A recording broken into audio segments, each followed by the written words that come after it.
Observe, em toda a Bíblia hebraica, nunca, jamais combate El. Ele dialoga com El, porque Javé ele vai ser uma espécie de filho bastardo, adotado. Ele vem do exterior, adentra a um contexto plural, totalmente politeísta, onde existem deuses e um Deus superior. E como El Elyon é o Deus superior e o pai dos Elohim, Javé será adotado, vai ser admitido como uma espécie de um Deus, de um líder, que poderia também compartilhar do mesmo espaço com o seu clã. Por isso você não vai ver essa luta de Javé jamais em toda a literatura da tradição contra El. Pelo contrário, vai haver, na verdade, no início, vamos chamar pré-monárquico, o pré-exílio, o que a gente vai pensar com iconografia e epigrafia, uma relação de ocupação de espaço e de construção de status, de que Javé pudesse assumir ali como uma espécie de Deus superior e mais cultuado. Só que o Deus popular, na verdade, no sentido de popularidade, não era El, era Baal. E era isto que preocupava Javé.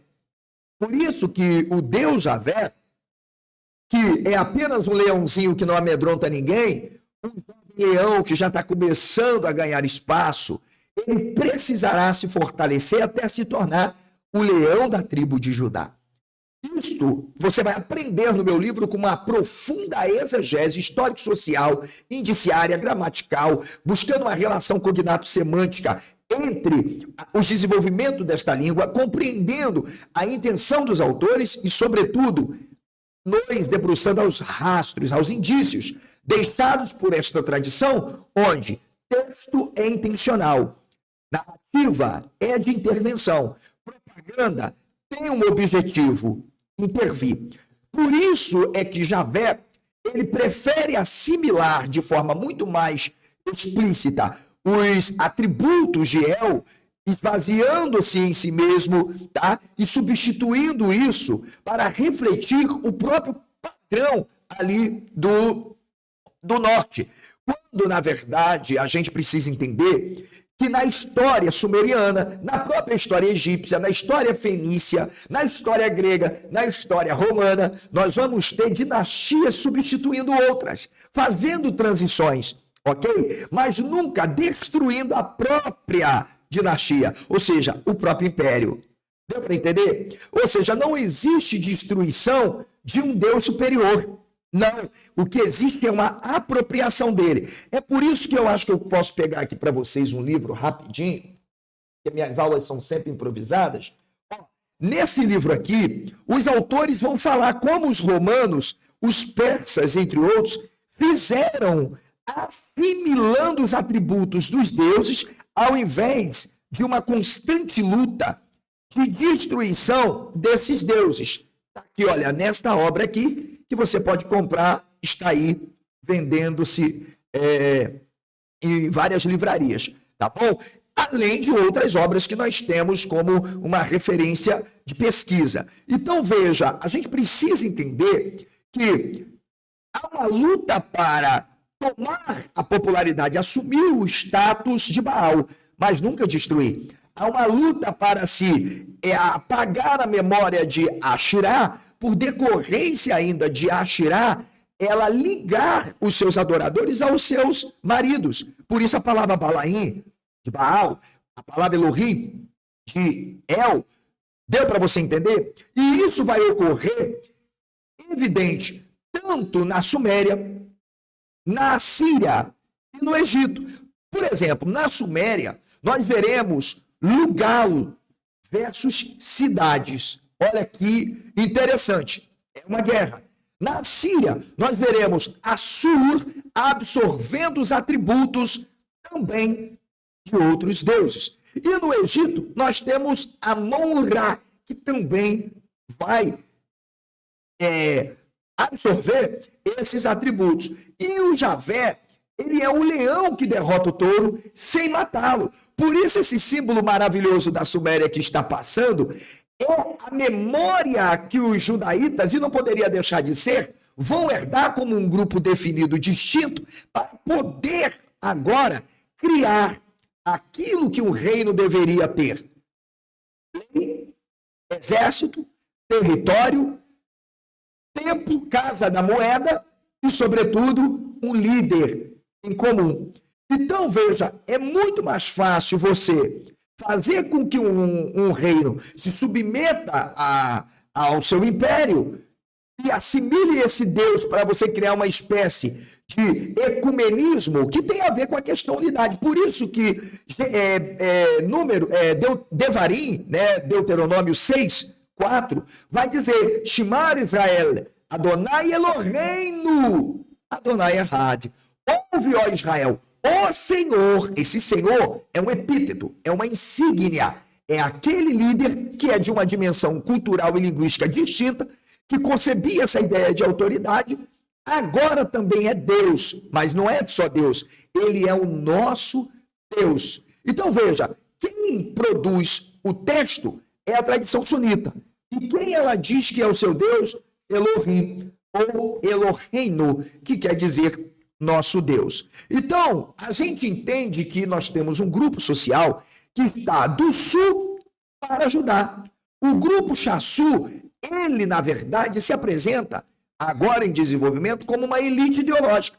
Então, o que a gente procura trazer para você nessa leitura interdisciplinar, intercultural, interlinguística? Porque é assim que a metodologia nos permite analisar de forma muito cuidadosa e, é claro, com uma perícia que é necessária, essa leitura interdisciplinar, intercultural, que envolve a produção da Bíblia hebraica. Por quê? Porque esse grupo vai se sedentarizar parcialmente.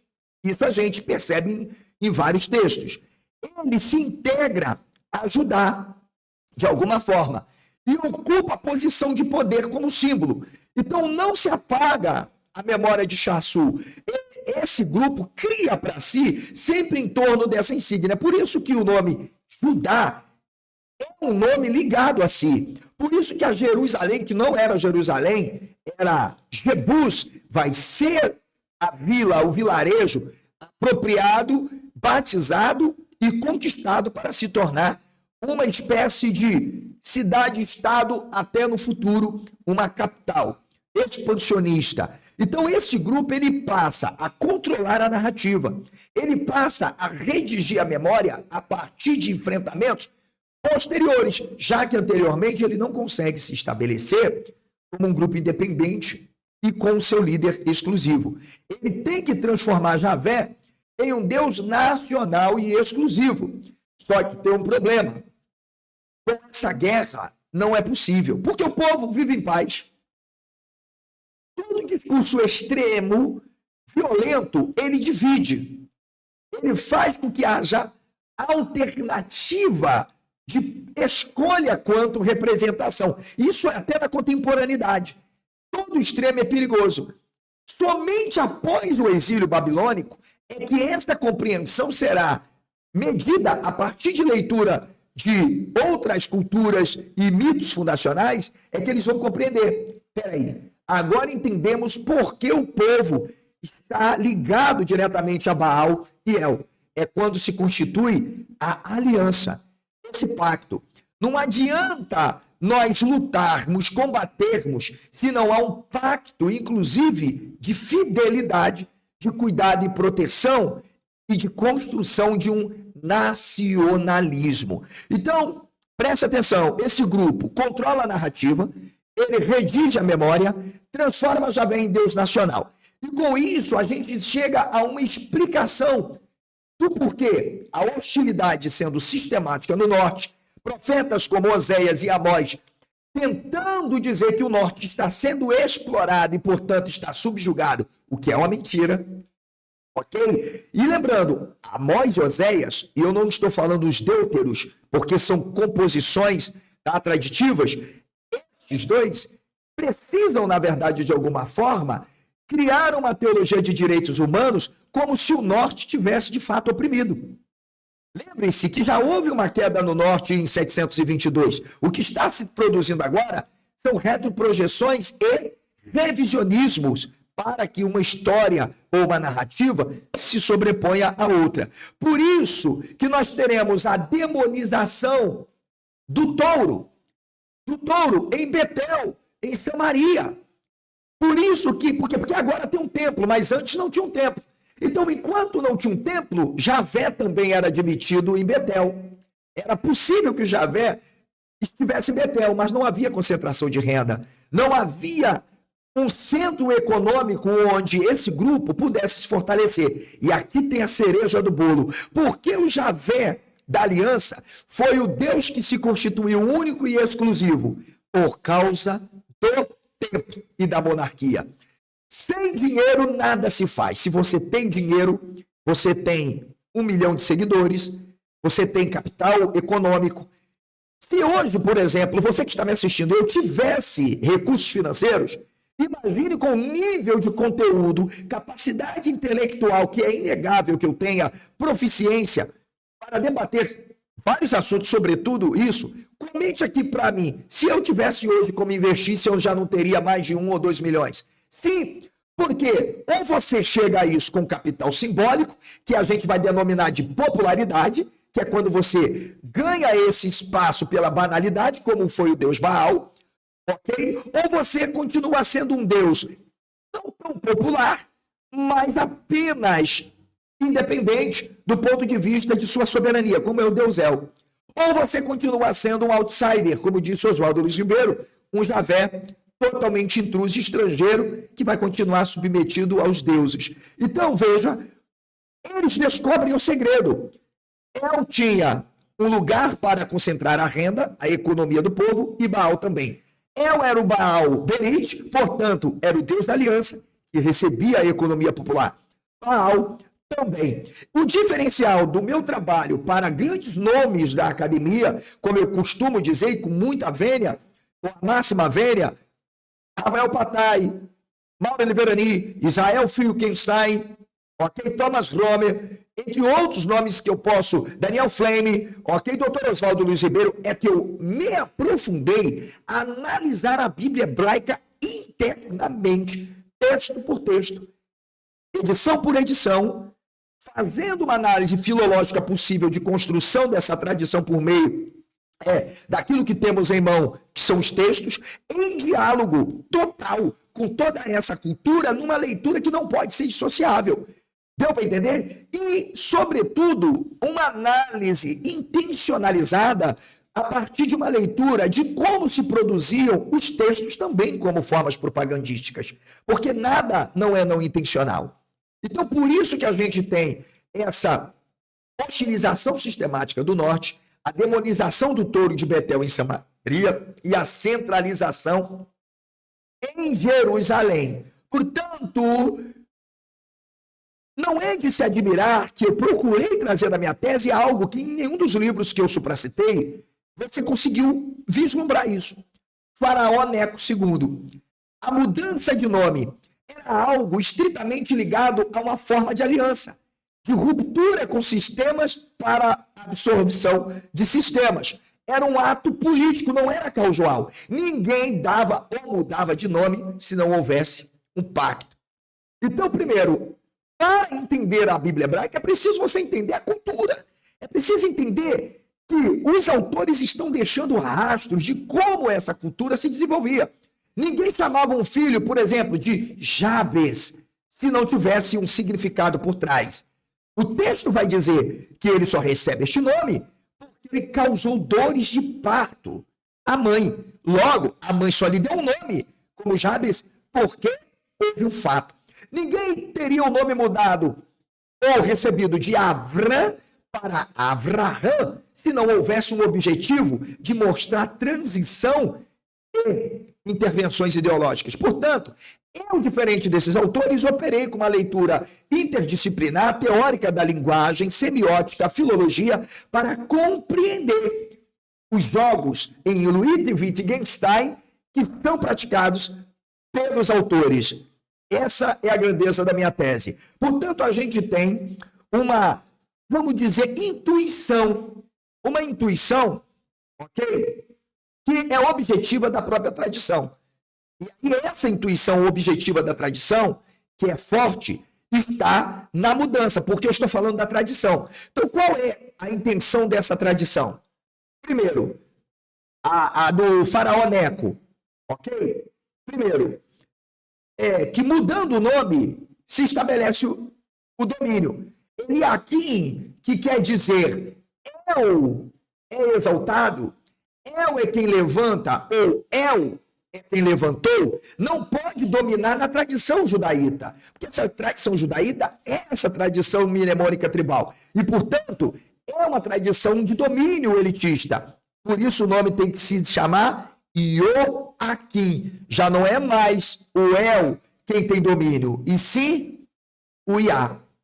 Deu para entender? Então o que a gente tem não é uma burocracia. Nós temos um jogo, e um jogo claro. El tem legitimidade tradicional na Cananeia, só que quem impõe a hegemonia ideológica já vista é justamente Iá. O faraó Neco II, ele não impõe um nome aleatório. Quem faz uma leitura totalmente subjetivada, sabe, relativa, de que, não, ele está mudando o nome simplesmente porque mudou o nome. Não. Lembra que eu disse que o grupo Chassu é um grupo que não é escravo na concepção de escravidão, mas é um grupo serviçal, que sai, inclusive, de lá com uma memória não negativa de servidão, como foi inventado pela tradição de um Israel que esteve no Egito, quando nunca teve Israel nenhum no Egito. Nunca o norte foi escravo no Egito. Não tem. Veja, qualquer evidência. Israel sempre se desenvolveu onde esteve. Então, o que o faraó Neco vai fazer é reconhecer qual grupo detém o controle real. Porque esse grupo está ligado diretamente a uma memória traditiva, política, administrativa e social. Por isso é uma legitimação de um partido javista do Sul. Por isso que se elimina a ambiguidade teológica e política. Ok? E isso nos traz indiciariamente por Carlos Ginzburg, que Javé já está marcado como uma identidade dominante. O grupo do Sul venceu a disputa interna, como lá no sul da Samaria, é o leão quem vence e o touro que se prostra. Judá já está operando como um estado teológico militar. O leão já não é mais um leão jovinho, ou jovenzinho, né? O leão já não é mais um ari, né? Lembra que eu ensinei para vocês? Não, não é mais um ari. O leão já ganhou força, já ganhou garra, já sabe quem é a presa. A presa tem que se sujeitar, e a presa é o touro, é Efraim. Faraó, ele vai adaptar a ideologia local dominante para governar indiretamente, para não ter transtorno. É mais fácil ele confiar em um grupo que tem uma história ligada ao próprio Egito do que ele ter um grupo dividido que não é homogêneo, é heterogêneo, é plural. Mas esse grupo javista não. Ele tem uma raiz muito clara de uma hegemonia. Mesmo quando, por alguns motivos, alguns foram influenciados e se sujeitaram aos cultos pagãos. Ok? Então, para terminar esse vídeo como síntese, ok, de todo esse projeto que a gente tem nessa leitura que vocês estão vendo aqui, olha, passando, isso aqui, pessoal, eu vou deixar para vocês um link de vários sites, obras, onde vocês poderão acessar para verem que a arquitetura, ela não tem por objetivo de ressignificar a história, e sim transsignificar. O objetivo não é mudar o passado, é explicar o presente para controlar o presente. Ok? Esse é o objetivo da propaganda. Se você não faz essa leitura, você está fazendo qualquer coisa, teologia, mas não historiografia. Não a exegese profunda e análise do documento. Portanto, a conclusão que eu chego como pesquisador, sujeito à crítica, a um debate respeitoso com quem quiser compartilhar comigo o resultado de sua pesquisa também, eu não vejo problema, porque pensar e olhar diferente e submeter o nosso trabalho a uma crítica é importante. O que não pode é a vaidade, até porque verificabilidade, falseabilidade, ok? São importantes, porque se um trabalho, se uma hipótese é irrefutável, ela não é científica. Ok? Se uma hipótese ela não é falseável, também não é científica. Portanto, o meu trabalho, ele permite a falsabilidade, ele permite a verificabilidade, ele está sujeito, inclusive, a mudanças. Isso demonstra que há um fenômeno na própria história que é cíclico e, portanto, a gente precisa compreender como essa história vai se construindo a partir de narrativas. E eu afirmo aqui com muita segurança, mas com humildade, o clã Chassú não trouxe Javé pronto, não. Nem copiou de Atom, como alguns tentam dizer. Não. Nós temos mais do que 99%, claro, de um traço evidente que atravessou um processo histórico no qual a servidão egípcia não é escravidão. A mobilidade pastoral não é apenas um ato de não oportunidade espacional. Os conflitos regionais, eles são emergentes de um Deus líder funcional que tem sobre a sua regência um clã. Esse líder que recebe essa insígnia de Iá, que é transferível, ela é sucessória, por isso você tem transição. O Império Romano saiu de uma república, monarquia, para imperialismo. Está dando para você entender? Os reinos se desenvolveram assim, mas sempre mantendo uma mesma estrutura. Portanto, Javé é a tradução levantina do leão imperial. Ele é móvel, violento, exclusivo e observador. O leão, ele é tudo isso. A mudança de Eliaquim para Ioaquim é o selo tardio dessa vitória ideológica. Não de um detalhe onomástico, como alguns tentaram fazer. Eu não vou aqui, porque senão daqui a pouco estão dizendo que eu estou querendo ser o cara, né? Mas é uma confirmação de que o Sul venceu a guerra simbólica contra o Norte, contra o touro e contra a memória plural. Se você, então, gostou deste conteúdo, se você deseja adquirir esta obra magnífica aqui, quase 500 páginas de muita leitura, 400 páginas de muita leitura, de muita análise exegética, indiciária, intertextual das tradições, aproveite, porque em fevereiro o insumo de papel já aumentou, o valor vai para 210. Então, até agora, se você comentar neste vídeo, professor, eu quero, você vai me mandar um Pix de R$190 ou pedir o link para pagamento no cartão e adquirir, ok? Porque eu tenho a certeza que a sua visão sobre a Bíblia não será a mesma. A sua visão sobre a Bíblia hebraica jamais será a mesma. E você vai chegar a uma conclusão, que não vale a pena ficar discutindo teologia, dar uma de gramatólogo, porque Elohim significa plural, ou é singular, porque é o que criou. Não, é entender, de fato, por que construíram essas narrativas. Desejo a você muita paz. Deixe o like, comente. Se mandar um valeu demais, já me ajuda. Lembrando, membro do canal, inscrito, apoiador externo, tem 5% de desconto sobre os R$190. Ok? Então, valeu o seu like, valeu o seu compartilhamento. Quero ver se você vai compartilhar, hein? Te espero no próximo vídeo. Até a próxima. Tchau, tchau.